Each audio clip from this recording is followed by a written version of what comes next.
Alderman Shane Cohn is certainly a change agent. That has ups and downs, like the time he and former Alderman Antonio French tried a little redecorating at City Hall. Got in trouble with the unions for painting our office, went up to IKEA to give City Hall a bit of a fresh, modern vibe. Just his presence was a big change there 10 years ago, the city's first openly gay elected official.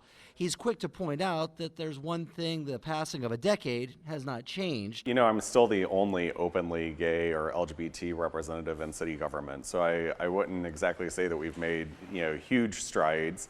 I think that the city has made a number of advances, certainly legislatively and from a policy perspective.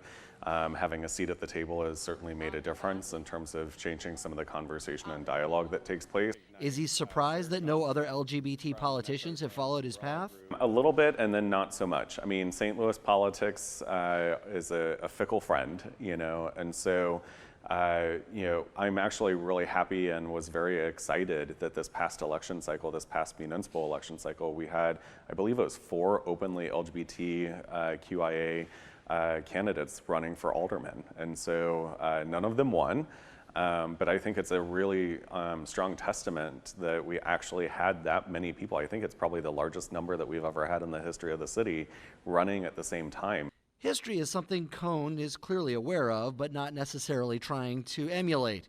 As a groundbreaking, openly gay politician, a name like the legendary San Francisco supervisor Harvey Milk might come to mind. We've seen 4 cities throw out gay rights bills. But neither Milk's fiery style nor his predominantly LGBT Castro neighborhood resemble Cohn's reality. I often tell people I didn't run as Harvey Milk. I wasn't out recruiting, LGBT, QIA individuals to, vote for me. My ward is one of the most diverse and inclusive communities in the entire St. Louis region. So it's not a predominantly, LGBT community like the Castro, but I will say that there are, immigrants, LGBTQIA, people of every different racial and ethnicity background you can imagine that live on every single block in my ward.